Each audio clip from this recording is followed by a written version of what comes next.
Hello, hello, hello. How are we all? Hope everybody's fine today. I'm just opening this on the White Witch page too so I can see the comments on that page.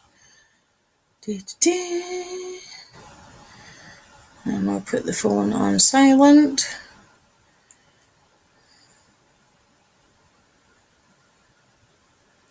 Right. Okay, silent didn't work there. Now it's working. So, today we're doing the Thunderton House, and I have to say, today I was quite disappointed with the internet, as there's as much up here already about the Thunderton as what I found on the internet today. Although I did find a couple of archaeological reports, watching briefs and that during construction, so we'll see what happens. So the Thunderton House seems to originate from the 1300s-ish. I say ish because they're not really sure.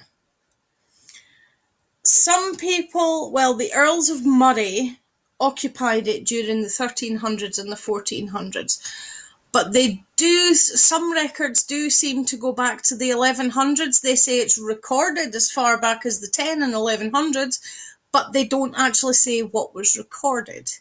Who lived there, what was going on there, what was there, what isn't there compared to now. There's none of that. It just says it's recorded 10 and 1100s. So, yeah. The records on Elgin are not that good. But I always said I like to challenge. So, in the 1650s, the Sutherlands of Duffus... Wait a minute, let me get this right. Where are my Dunbars? The Dunbars lived in the late 1500s. The Dunbars were in charge of the village of Thunderton, which is Toun, which is basically the land that Unthank Farm stands on now, and the area round about it. So they lived in the house during the late 1500s for a wee while, and then they lost it. It says it was bought by, but no, some of the earlier records I found when I was using Grant Lodge to dig up records. Yes, the Sutherlands bought it, but the Sutherlands actually won it in a game of poker. Hi, Shelley! The Sutherlands actually won it in a game of poker off of the Dunbars. The Dunbars are a bit like the Stuarts. They liked to play cards, and they weren't that great at it. So the Dunbars lost it in a game of poker to the Sutherlands, or whatever card game they played back then. And the Sutherlands had it from 1650. They, at that point, were the Sutherlands of Duffus, the Earl of Duffus, the Laird of Duffus, Sutherlands.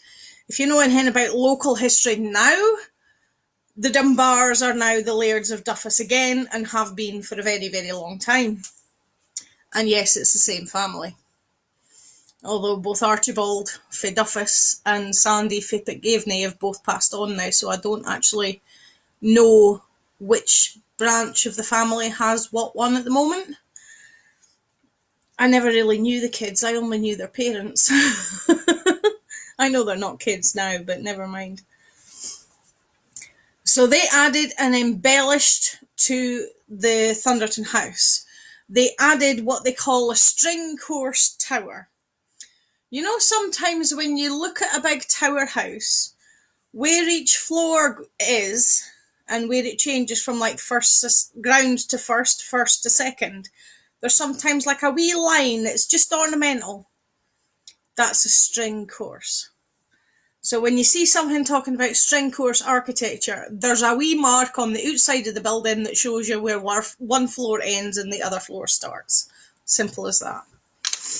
So they added a string course tower, which would have been pretty much You know that estate agents that's more or less in front of the current Tower of Thunderton? That's where that other tower would have been. Hi, Naomi. That's where that tower would have been. It would have been where that estate agents is standing. In 1715, it passed back to the Dunbars. Presumably another game of poker.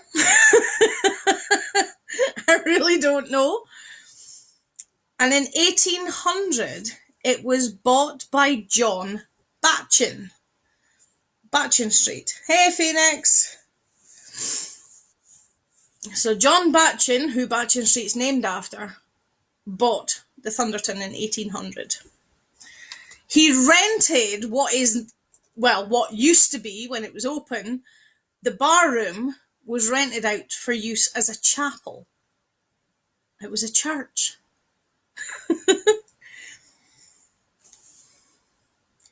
In 1822, the tower across the road, where the estate agents is now, was demolished.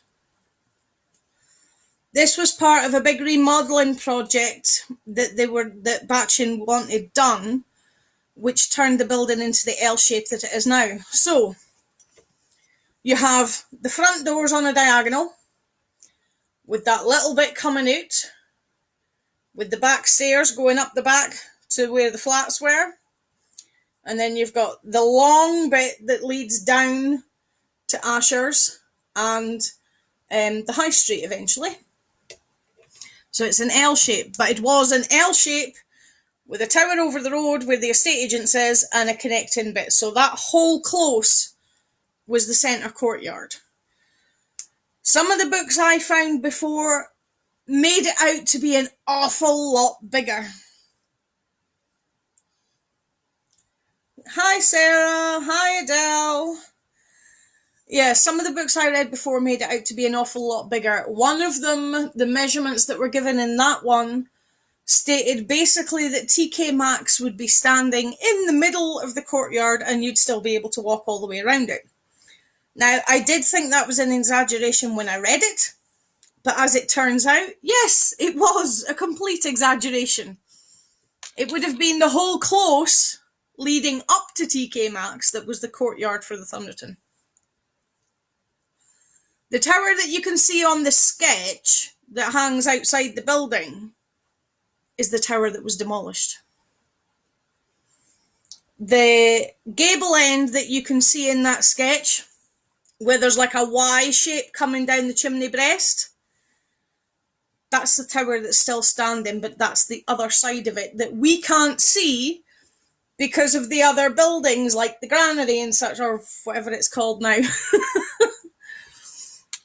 Because of where the pub butts onto it, the other pub. So we can't see that bit.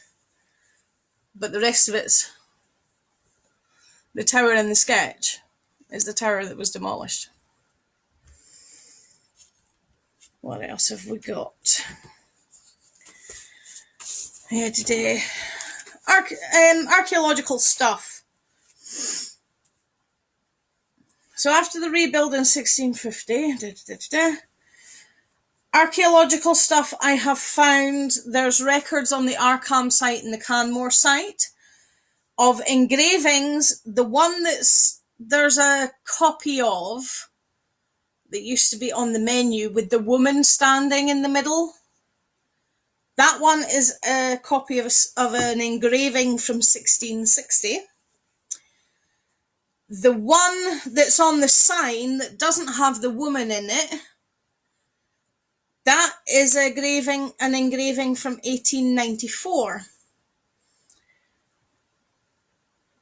Personally, I think they used the wrong one for the sign, but that's just me. Although both of them are confusing because they both show a tower that doesn't exist anymore and a tower that hasn't existed since 1822. So it's a bit odd. In 1941, they photographically documented all the bits that I call the marriage stones, all the initial stones that are above windows and some of them that are above closed, sealed off windows. They photographically documented all of those in 1941. Then in 1959, They photographically documented the entire building as much as they could get around on the outside, and the dormer windows in the attic, which again are on the wall that faces out over the granary bit. So you kind of have to go 3/4 of the way up the close, past the steps that lead to the back doors on the first floor, past them steps, and look back at the building, and you'll see the 3 attic dormer windows. They were documented, and they also documented the gate, which was still there, into those stairs to go up to the flats. In 1959, yeah, that's the 1959 photographic survey. 1993, they added the little wall across the front. Completely different building, Shelley. Completely different building. There's Batchin Street, a whole row of shops and houses. We've not got there yet. We've not got there yet, Mark. There's a whole street in between the Thunderton and the New Market, Shelley. There's a whole street in between the two.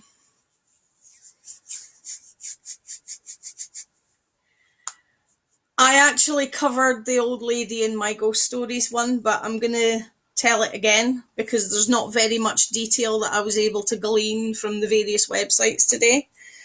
I'm very nearly done with the bits that I managed to glean.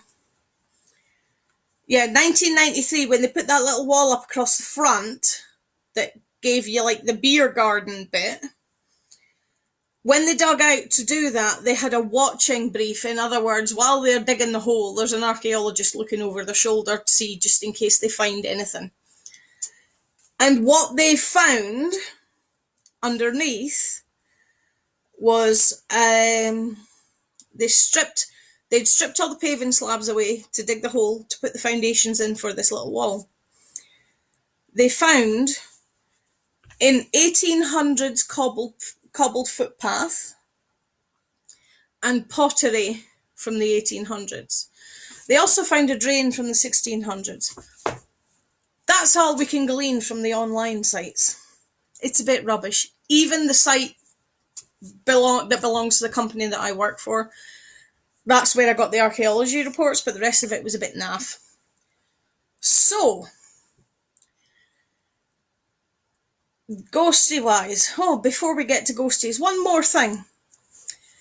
It's been an in on and off, and it was the hunting lodge after Lady Hill Castle was destroyed in 1309, 1312, I forget which.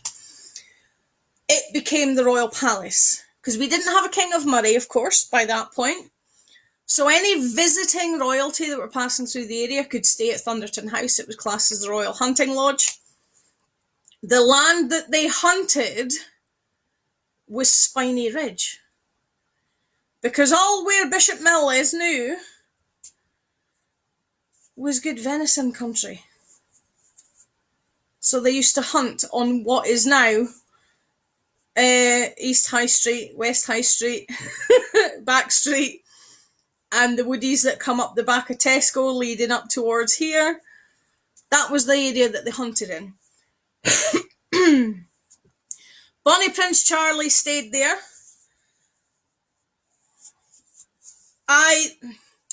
Officially no bodies so far, but I think there's one underneath the basement. I think there's one underneath the floor in the basement, Shelley. But we'll never find that one out. So, Bonnie Prince Charlie. Near the end of March, Charlie took ill. He was supposed to be en route to Inverness. He came as far as Elgin. Bonnie Prince Charlie. And being royalty, of course, he stopped at Thunderton House to ask if he could spend some time there while he recovered. Depends which book you look at. Some say 3 days, some say 7 days, some say 11 days.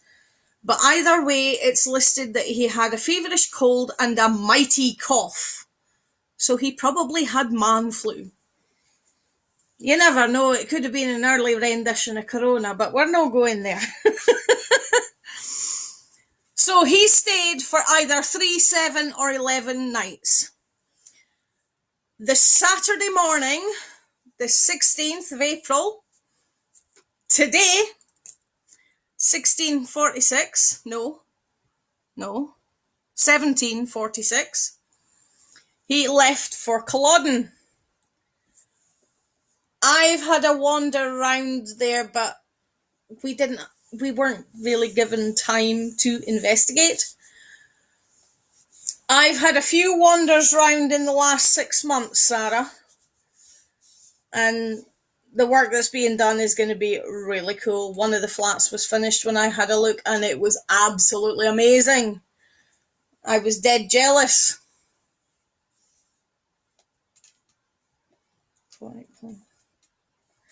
Scott's just put up on the other page, used to enjoy going in there when a child for a meal. My parents took me in before it closed.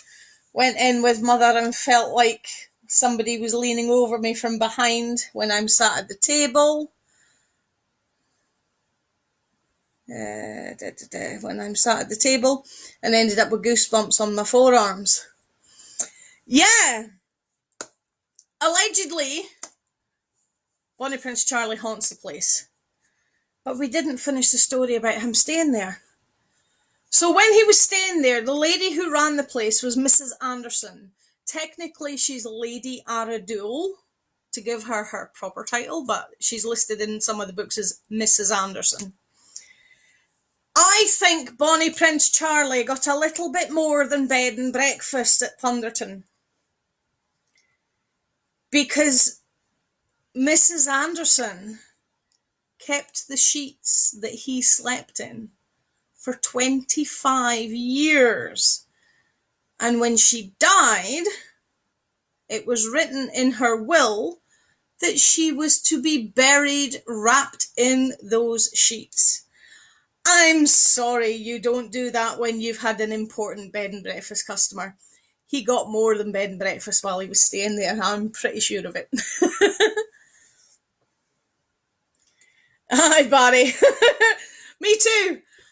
I was at college when we practically lived in the Sunday from Thursday to Tuesday. So, Bonnie Prince Charlie allegedly haunts the place. I've never seen him. I've never come across any stories that could potentially be him. I have seen a 6'2" man in full Highland dress with hair curlier than mine and a big ZZ Top type beard, but he's a redhead. He's in full Highland dress. I have to confess I was drunk at the time.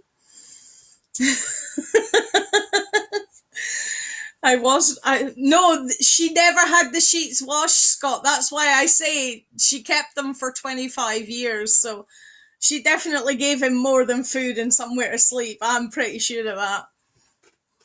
So yes, I have to confess I was drinking at the time because it's before I quit. And me and my friend had gone for lunch, and by this time it was like 10 o'clock.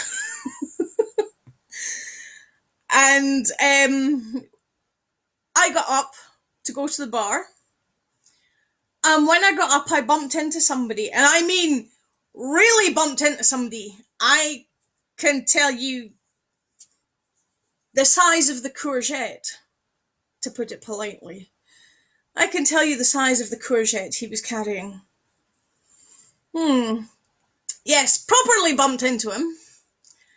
So I turned round automatically to apologise, at which point the entire table starts laughing at me. It was Vexi. And I'm like, what are you laughing at? And my pal's like, there's nobody there. I'm like, yeah, there is. There's a dude there in fancy dress. And she's like, what? Full Highland dress, plaid, brooch, often. And I bumped into him hard enough to know his missus would have been a rather happy lady. He was about 6'2", crazy hair like mine, except it was red, and his easy top beard. It wasn't the Royal Stuart, but there was a lot of red. Other than that, I really don't know. You too, Shelley. Thank you. But yeah, that was one I met. It was a bit odd. Another time, after I stopped drinking, the ladies' toilets are way down in the corridor. Down in the garage. That's where you would have parked your coach and horses when you arrived at the hunting lodge. In the garage, where the ladies' toilets were. I was in the cubicle, doing what you do. And I heard somebody crying. And I thought, oh God, somebody's waiting to get in here. They're having a bad night. And they're greeting. And now I have to put the agony aunt head on. And I'm really not in the mood for it. But I opened the door and there was nobody there. So I'm like, okay, maybe I'm hearing things. So I'm prattling about with my hair. And I think I had makeup on, so I would have been redoing my lippy. And over my shoulder, in the mirror, I saw a fleeting glance of a woman walk across behind me. But there was nowhere for her to walk from, and nowhere for her to walk to, because it was solid walls. The old lady.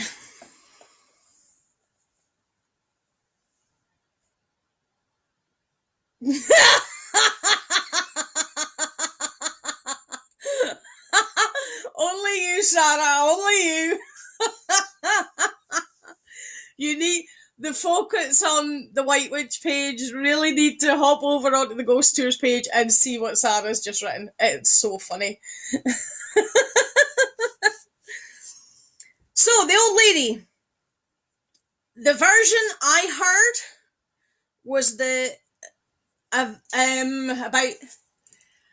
95-ish, 1995. Forrest had a Victorian Christmas do on, and a lot of folk were going through to Forrest in fancy dress and in various different modes of fancy dress, but most of them were aiming for Victorian get-up. And the two lads that told me were both working staff at that time, and I'll call them Jimmy and Johnny for want of better names, because I don't want to give their names out, because the whole point of coming to me in confidence is they come to me in confidence. I will tell the story, but I won't tell you who they are. So Jimmy and Johnny come to me saying they got freaked out at their work the other week. And I'm like, oh, how? Well, see, the weekend that the Forest had that Victorian market thing on, we had an all-wifey come in. But all-wifeys would sometimes pop into the Thunderton for a cup of tea or a sandwich, because the Thunderton did used to do that. Aye, Scott, yeah. So they thought nothing of it, but like 9-10 o'clock, this old lady's still sitting in the corner nursing her little half that she's got. And she was people watching. You could see she was enjoying some of the jokes that people were shouting across the bar to each other, and enjoying some of the antics. I mean, it was the beginning of the Christmas holidays. People were in party mode. It was all happy, happy, joy, joy stuff. And it was obvious that she was watching the people in the room, because she was laughing when a crowd would start laughing, and so on and so forth. So they're like, oh, well, she's enjoying herself. She's harmless. It's not like she's causing any trouble. We'll leave her alone. Then not long before closing time, in fact, just after last orders, she went away through to the ladies through in the corridor, which is unusual in itself, because at that point they still had the ladies' loos through in the lounge in the family room. But she went off to the ones through the corridor. Well, that's what they presumed anyway. Jimmy had finished cleaning up the bar. He'd done his list for restock, and she hadn't come back out the lavies. So Johnny comes through after having done his bits through the building, and he's like, "You ready to go?" And he's like, "No," he says, "that old wifey, she's still in the lavies." Eh? The old wifey that was sitting in the corner. Oh, yeah, I seen her. She's still here. Aye, she's away through the lavies 5 minutes ago. She's nae come out. Okay. Right, we'll get another 5 minutes and then we'll go chopping the door. Aye, alright then. So the two of them busied themselves, bringing up more stuff for the cellar, finishing the tidy up. So neither one was actually just like standing there watching. They were both milling about, doing what they needed to do so that when the lady went, they could just lock the door and get home. As Jimmy's away through in the kitchen, he hears the front door open and close. So he goes out, no sign of anybody. Oh, well, that must be that wifey away. So he locks the door. And then Johnny comes through and he's like, "That wifey come out?" And he says, "Well, I heard the front door go." He says, "So I presume she's gone." And Johnny's like, "Well, I'll check the lavies just in case." Aye, okay then. So he checked the lavies. He came back. He says, "Aye," he says, "there's nobody through there." Right, okay, let us lock up and go. Now the two of them had a glass each as they were finishing. It's customary, it's Christmas holidays, you know, it was normal standard practice back then. Jimmy went to pick up his glass, and the glass moved about 2.5 feet down the bar. And he's like, "Dad, did you see that?" And Johnny's like, "Aye." "Let's just go, because I didn't like this." Aye, okay. So the two of them went. Following day, they get a phone call for the boss. "What the hell were you two doing last night at locking up time?" "Why?" "Smashed glasses all over the bar and ashes out the fire all over the floor. Luckily, it was nae lit." And they were like, whoa, what the hell are you on about?" "Come in and come and see me before your shift starts." Yeah, Sarah. So they went in, they seen the boss, and he showed them photos that he'd taken. "We never did that. It wasn't like that when we left." "Well, somebody must have broke in then, eh? But they must have used the key, because there was no damage to the lock. And the door was fine." "Oh. Watch the tapes and see." So the boss went away, come back about 2 hours later. "Who was that woman you locked in last night?" "What? The old lady?" No, she left. We heard the front door go." "Well, it was a woman who was behind the bar throwing glasses from behind the bar into the middle of the room, and then she tipped the grate in the fireplace forward for all the ashes to come tumbling out all over the floor." And the boys are looking at each other like, "An old wifey?" "Aye, Victorian clothes, presumably that forest thing." "Okay." So they asked if they could see it. So the boss let them take turns on shift. It was still quiet. And so each of them got a chance to go and watch the video. And they went and watched the video, and they're like, "That's that wifey that was sitting in the corner all day and all night. Did you serve her?" "No, I never served her." "And I never served her either, and there was only us two working the whole day. So who the hell served her half pint that she had for the entire night? And how did we manage to lock her in?" See, the penny's nae quite dropped with them yet. So Johnny says to the boss, he's like, "Go back a bit further," he says, "to last orders." He says, "You'll see her sitting there. in the corner, in that seat over there, and he pointed to the seat. So they round to last orders. She's nae there. Oh, maybe that's when she went to the lavies. Rewind it a wee bit earlier. She's no there. She's not on the tape at all until the boys have left. And then she appears from one end of the room where the corridor for the ladies would have been, which the boys had checked the toilets and there was nobody in there. She comes from that end, across the bar room, behind the bar, throws a few glasses, just for the hell of it, and then goes over to the fireplace, and you see her actually bend over and couch the fire grate over, so the ashes is all on the floor. But the rest of the time that she was sat there, when both boys saw her, she's not actually there on the tape. I don't think so, Vix, because at that point it was run by a different company than the ones who were running it more recently.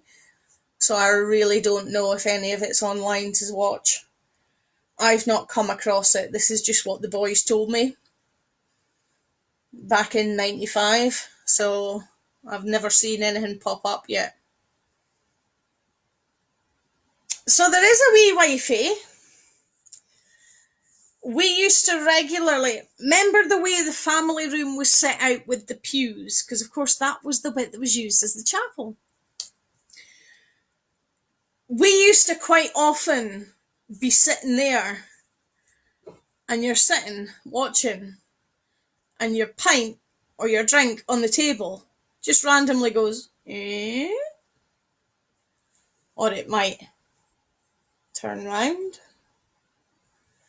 The funniest one we had is me and a friend of mine actually chased a bowl of onion rings the full length of the table one night. Both of us swore blind it was because we were drunk, but my other friend who was there that was stone cold sober was like, nope, I was watching that too. And yes, you were both drunk, but I wasn't. So I know people who've worked behind the bar and had their backside slapped when there's nobody there. I've had my bum pinched when I've been going down the corridor on the road on the way to the toilets, and there was nobody else in the corridor except me. On the wee wander around that I had, the abandoned section between the old manager's flat, the big windies where the piper used to stand, the bit between there and above Asher's was pretty much abandoned. Through there, well, exactly, Scott. As soon as you get into the abandoned section, the atmosphere changed and it felt a bit more threatening, but we weren't there long enough to do any EVPs or anything. It was more like how you would show around an estate agent.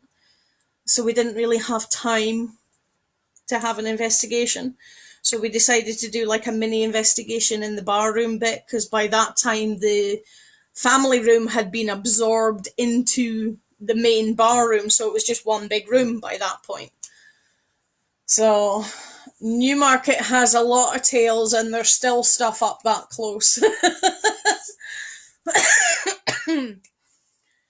But yeah, there's a few different tales wandering around the Thundy. There's the woman that greets, who's a youngish woman, she's 20s, 30s. There's the old wifey in Victorian get-up. There is the big Highlander that I met. There are a few bits up the stairs where you wander through clouds of cologne, old, heavy grain type beer, like where it's more of an ale rather than the alcohol content than you can buy now. There's a very, very sweet floral smell in one room, which appears to have been a previous owner's flat. The decor in that room was rather 1920s, 1930s. It was a room that was no longer used. Yes, exactly, Vix. But yeah, there's a few wanderers in the building. The building also has a guardian that's there not to look after anybody in particular, but to look after the building. And I know the current people have found something, which I'm not allowed to tell you what it is, but they have found something that when they get open is going to be on display that represents a token that has been left behind to encourage a spiritual guardian for the building. I've had a look at the item itself. I think it's anywhere between 16 and 1700s. And it's going to be really cool when they get it on display. If you're a history nerd like me, yeah, absolutely. And the room above Asher's, when I was there, the floor of the room above Asher's was shaped like a flaming hammock. The most interesting bit I found, I've always said, and there are some documents that back it up, that all the big houses at that end of the high street are connected underneath. Their basements are connected. Yes, they are. There is a little bit in the Thunderton that actually proves it. It could have been one of the ladies. She maybe mistook you as her son or something, Scott. It might have been one of the ladies, like over your shoulder, mind and eat your salad as well. But there is a part of the building that is not underneath the building. There are sections of the cellars of the Thunderton that are not underneath the Thunderton. Because, of course, remember, the building used to be a lot bigger in every direction. And parts of its cellar connect to other bits. And the bit that I found is actually divided from the next door neighbours with breeze blocks, but it's actually directly beneath the property next door.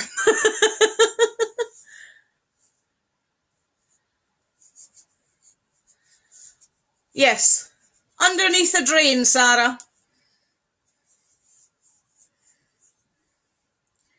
So, yeah.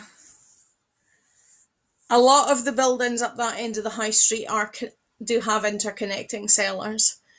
And there's a bit in the Thunderton that absolutely proves it, because there's a breeze block wall dividing them off from the neighbours. And that breeze block wall is only about 50, 60 years old. So, was what a fire.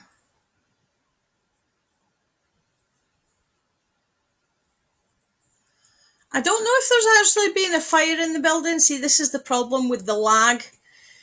I don't know if there was a fire in the building or not, Vix.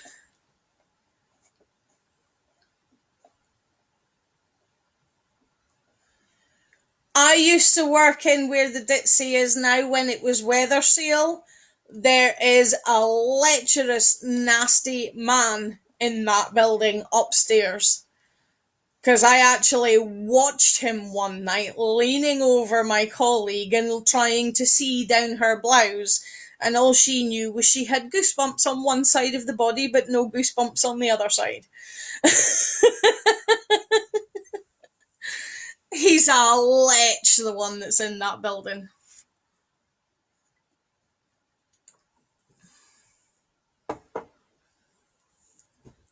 The Thundy.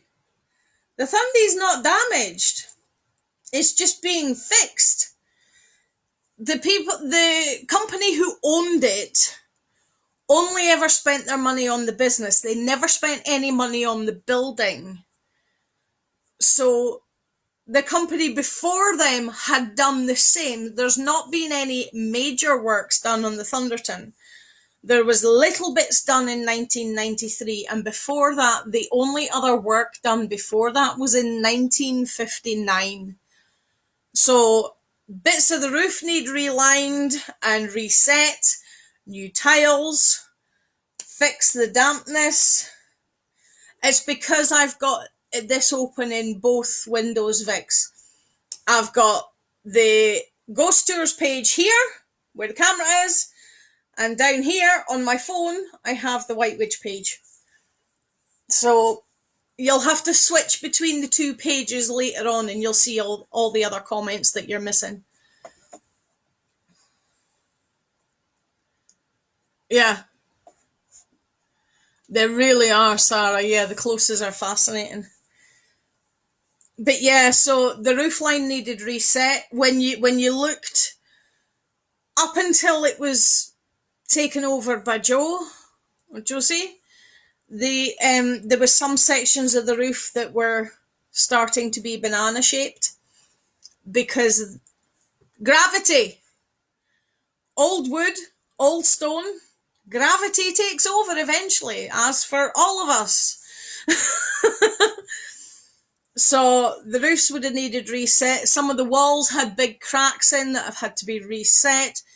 A lot of the interior was on the point of collapsing into itself. Yes, he did, Alistair, but there's a bit of debate how long he was there for, whether it was 3 days, 7 days, or 11 days, but he left on Saturday the 16th because that's the day he went to Culloden. So there's a lot of structural work needing done on the building because both companies that used to run it as a pub before completely ignored, a bit like what's happened with Poundland and the other buildings in the high street. They only do like minimum maintenance and then you get a disaster. Josie stepped in just before disaster struck and he's got a hell of a lot of work to do. The last time I was in, there was huge chunks that were almost finished and it looks amazing. I never saw what will be the public bar, but I saw all the upstairs bits and it's gonna be amazing. So it's really, really cool.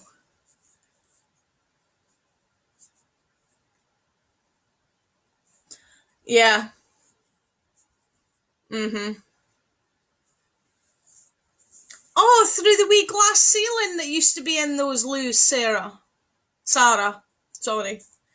Oh, that's a shame, because that was a bonny wee bit of stained glass, and it was about 1920s, 30s as well.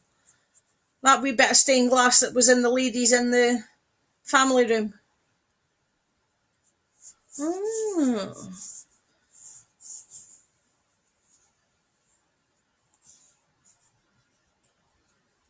Yeah. What I didn't actually find online today, which I'm quite sad I didn't see, there's a picture from 1918, 1919 in one of the Elgin past and present books. I can't remember if it's Jenny Main or somebody else's, but it's a picture from when it was a temperance hotel. So it was a dry hotel, no alcohol.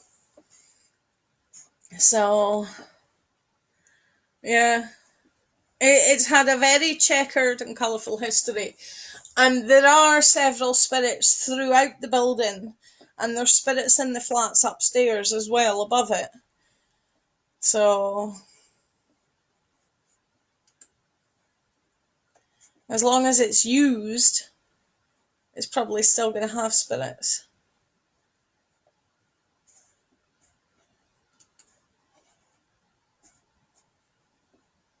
I don't think I noticed that one, Michelle.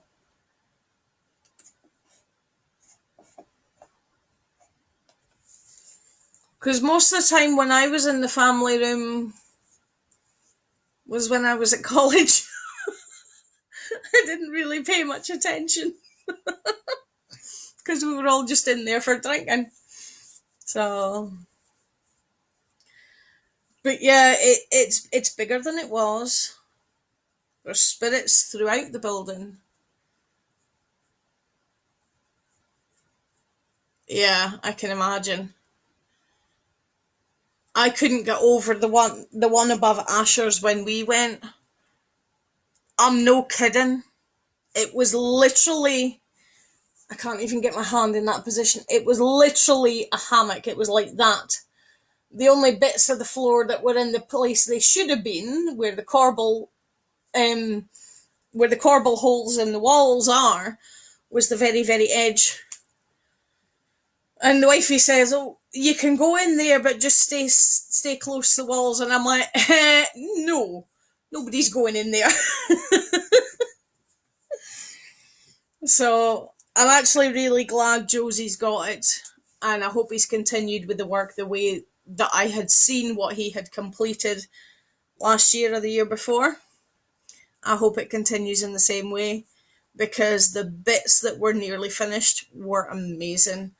And if he carries that same standard throughout the downstairs, what will be the public area, I had seen what he had completed last year or the year before. I hope it continues in the same way, because the bits that were nearly finished were amazing. And if he carries that same standard throughout the downstairs, what will be the public area, it's going to be fantastic when it finally gets it open. It's going to be brilliant, and I can't wait to see the building alive again instead of being a dead, empty shell. So I haven't scheduled any more from the 1st of May onwards, because I'm waiting to see what's happening. I think we all know there's going to be more of these, but we shall see. Because it's Thursday, I'm going to kill it off there, so that you can all put the kettle on, nip to the loo, throw some clothes on, so that you're ready to be outside shouting and bawling and clapping your heads off at 8 o'clock. The whole thing will be getting it done. He started from the back and working through the whole building.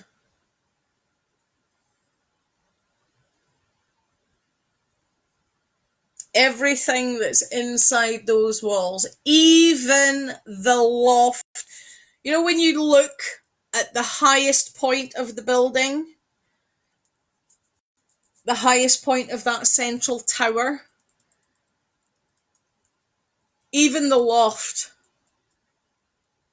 he's swapping and changing bits that need to be swapped and changed before they collapse under their own weight, keeping as much as is humanly possible of the original, because of course it's listed, and all the rest of it. But he is working through the entire building. And when he's done, if you get upstairs once it's all finished, you will not recognise it from that abandoned shell that we've both wandered round. You will not recognise it. Completely different.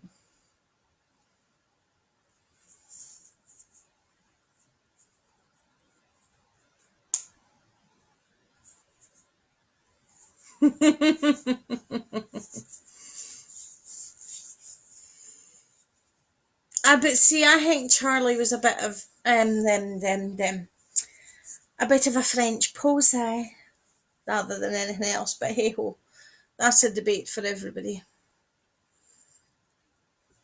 You've missed all of it, Tammy, because I'm finishing early so that you're all ready and on your doorsteps to be clapping and shouting and bawling and banging your saucepans and shouting and woohoo and all the rest for the 8 o'clock clap. For all the poor sods that still have to go to work.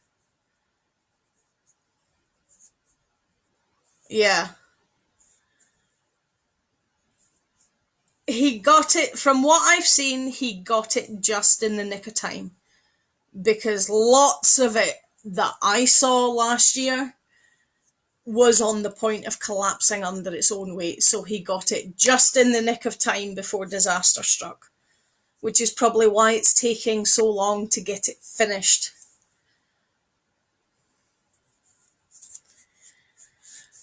Well, this area has been trading with France for over 1,000 years, but Charlie would have strengthened it, yes. Because when his dad went to hide and when he ran and hid originally, they both went to France. Charlie was educated in France. And it was only when they decided that his dad couldn't be the king, he decided to come up, and he got all the folk this side of Scotland to stand behind his father. Hence the term Jacobites. But the Old Alliance, it depends what side you're looking at, really, whether it's the trade side or whether it's from Charlie. But yeah, as soon as it reopens, I'm going to spirit Josie about adding it onto one of my tour routes. Now, whether it's just a wee stop off for a dram at the end of the tour, or whether he'll let me incorporate it in other ways, I really don't know. I have to wait and see.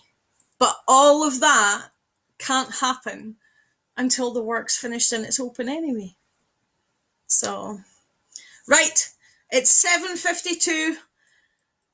Get some clothes on so you're covered and you're decent, and go and grab your saucepans and be on the doorstep. I'll be listening. Make it loud, because mind I'm a wallop in Bishop Mill. I'll see you tomorrow for the random chat and catch up on the White Witch side, but I'll cross post it between the two pages as well, okay? Have fun and go outside and make it loud.